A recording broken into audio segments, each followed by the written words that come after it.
back together.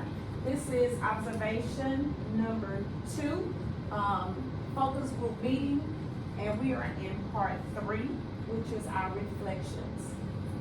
So we've implemented the keyword strategies that we came up with during the beginning of focus video number 2. So now that we have completed our 6 weeks assessment, I want to kind of look at, what did we gain from this? Looking at our outcomes. What did you learn? What did you learn? Because I want to share my reflections. I do want you guys to be a part of this, so I want you to share your reflections as well. What did you learn by this activity? Actually tracking the students during the time between CDFA 3 and CDFA at the 3 weeks and then at the 6 weeks.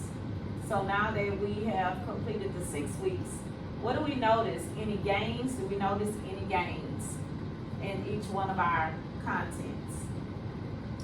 I would say for English,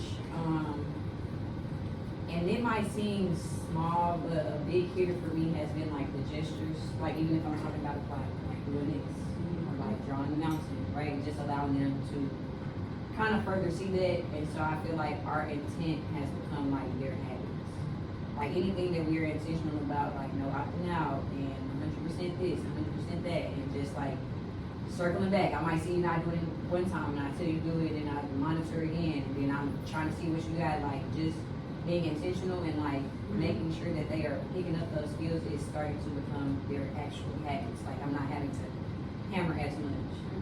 So specifically, what did you learn about them as far as keywords, having implemented the strategies that we decided upon, like the graphic organizer, and the other strategies that we chose? Because we talked about actually having them to look at, we added in our slide decks, we added visuals, we added some things especially for our SPED and our EB, our special props. So what did you learn differently? Like how did they grow? Did you notice a growth?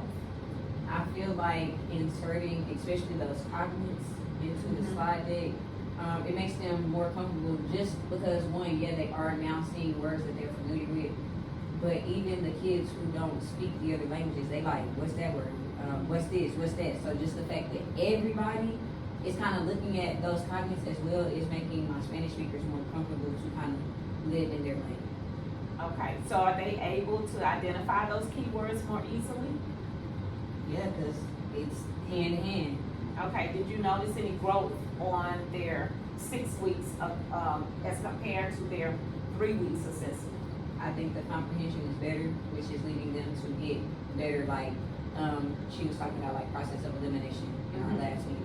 What about percentages, data that we can actually prove that there was growth? So did you see your numbers increase for our students who were struggling and were not using the strategies, were not identifying the keywords? Did you notice now that they're using the keywords, do you notice that their growth has increased? For my SPEDs, yes. I think it's a little harder for my EBs because usually they're kind of like mingled in and mixed in. So you have to like really hone in on that data. But for my SPED, I've definitely seen increases in data simply with us just kind of like repeatedly like, okay, keywords, giving them this, putting something in the slide deck, giving them the visuals. Like they even have little accommodation folders that are in the room. Okay, great. Well, now I'm saying that they are feeling more, I want to say safe. Like they're not second guessing themselves when it comes to what are my keywords, what am I circling, what am I underlining, what am I boxing in? Because I know with like reading and science and social studies, they use races, but in math we use cubes. So they're feeling more comfortable with underlining and just boxing in our keywords, and now you have an overflow of Miss Crosby, come check mine, Miss Crosby, come check mine, rather than them kind of sitting down in their seat and wanted to shy away. Everybody wants to get that gold star or something on their paper to say, hey, I know what I'm doing. You know, it goes back to just keeping them, what is it, like I can't think of the word right now, but just keeping them at feeling good about themselves. Okay, so we kind of increasing their self-esteem Yes. because they're able to identify those keywords a lot more easily.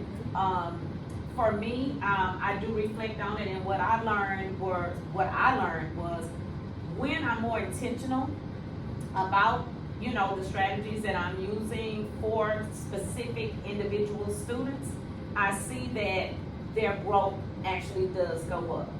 So I'm noticing that, I know on my 3 weeks test, for my first period class, we were at a 55%. But now on the 6 weeks test, we're testing out at about 75%. So that's measurable. So now I see that it actually did work, the strategies that we use, making sure that they're cognizant of boxing, making sure that they're cognizant of underlining those keywords that they are identifying in a question and actually tying it to the answer choices. Would you share? I will share that using more visuals in my slide decks, in order on their test, it was actually easier for them to identify their keywords within their question. So while they were looking at different visuals, they were able to identify with their keywords. And then I noticed that from their first test to their 3-week test to their 6 weeks test, my scores have increased at least by 25%. So I've gotten maybe from a D to a C, and then the ones that had like a high C, we're getting to a low D. Okay, great. I'm loving that. Anytime my data goes up. So I have to ask, what activity or experiences do you need to bring your learning from this observation to the next level? So if I break that down like I do with our students, right? So I'm looking at what experiences do you need taking this that we've done, this activity, actually looking at the data, actually being very intentional about our specific strategies so that we can look at a specific deficit or a specific gap that our students are actually, that they're experiencing. And for me, I would say a PD, a true PD, professional development, where not just this focus group can be a part of, but maybe our entire grade level or our entire school could be a part of this. Because if we experience the growth, then I think it'd be great for everybody else to experience the growth. So that's, I think, what would take me to the next level, like a really good professional development that maybe has even more things that they can bring to the table, more so than the strategies that we use. What do you think? I don't know what would be better than a PD to be. Yeah. Right. Because it literally is a designated time for us to sit and be trained on something. Right. What about coaching, like on the spot coaching, even if our appraisers come in or our instructional coaches? Do you think that that would help any? I think for certain strategies, it might, but things like cognites and then like being able to upload or like change your slide deck on a whim couldn't happen. Now maybe if they came in, they kind of pointed us towards like anchor charts or like dictionary strategies like that, but I don't think every strategy could be truly like evaluated and analyzed on the fly when it comes to what our SPED struggling readers and our EVs actually need in real time. Okay. I think with them it's more like preventative care rather than reactive care. Okay, so I like that a lot. So just that front loading, okay, making sure that before they get to the point where they're struggling, or even those, we're mitigating those gaps that we've noticed so that it doesn't get any wider, right? So I think that would definitely take me to the next level, and I think maybe it would be beneficial to you guys as well. Let's think about, what would we do differently? Cause we actually, I think we did an excellent job, but we're always growing, you know, we're always growing. So what is it that you think that, you could do differently? And then I'll share what I feel like I could have done differently. One thing I will say, I need to do better on who I pair with who when it comes to C. Okay, I feel like I have been kind of leaning more towards every low is with a high. okay, Because sometimes I'll do like to kids who speak the same language, so that one of my bilinguals can really, really translate for one of my EDs, but then it's like at a certain point, it's not so much help, you're Yeah. just giving. Yes. So just being more like intentional about my preferential seating. okay. So I wanna be making sure that I'm paying attention to exactly, what you were saying. And what I heard was, what you would do differently is be more intentional about the pairing of the students that are together. Yes. So maybe if one student doesn't understand, they can lean on another student who says, oh, that's not the right word, that's not the right pair. Maybe, that keyword doesn't go with, or this is not a keyword, it doesn't attach to, or is linked to the question. So it may, you know, maybe I can use that for something else, but right now, this is not aligned. So maybe if we have those stronger students who absolutely, they pretty much have acquired the skill, and we have monitored and made sure that they've acquired the skill, because we definitely don't want any misconceptions given from other students. Yeah. So, I like that a lot, because I do have, students who are paired, and I think I need to do a little bit more, even if it's distractions, right? But I wanna stick with,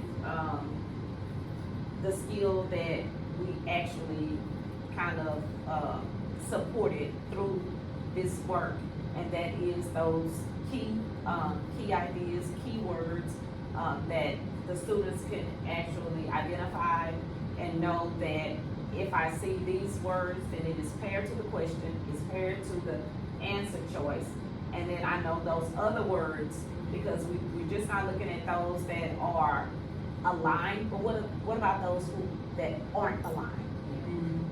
You know, with the color coding, I think we talked about it in the last, video, and we talked about the color coding.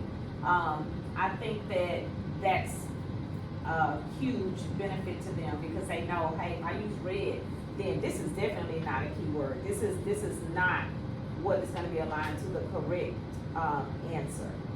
For me, and I like to share, what I would do differently would be more differentiated instruction for certain students, because I have some students who, they're advanced, like they mastered this skill, right?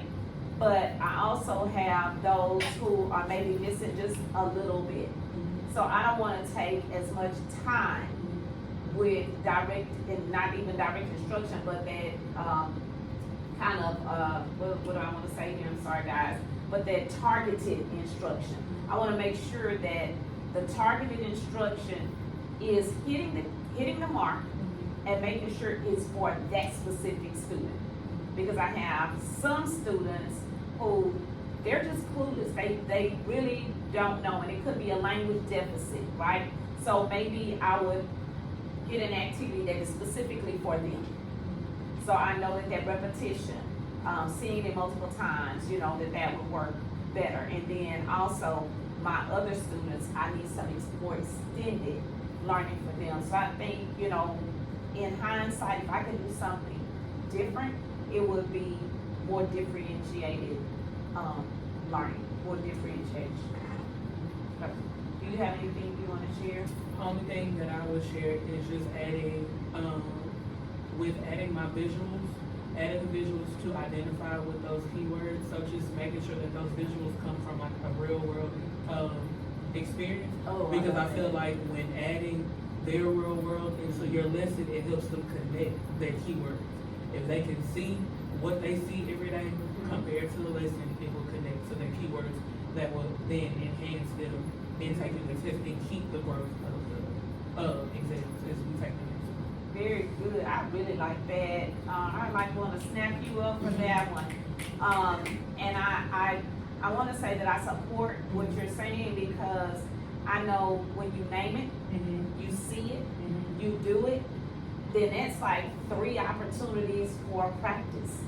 And the more they practice, the more that, you know, that repetition, then the more successful, they will be. And we've seen it, right? We definitely noticed it in our data. I know I noticed it in mine. Do you guys agree that what we've done so far, has benefited our students and we do see the increase in data, from our students? Okay, great.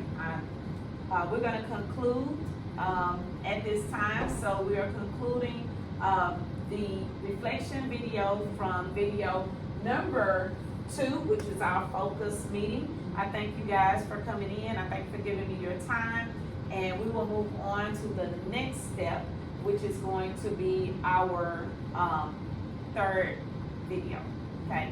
So at this time, guys, we can go ahead and move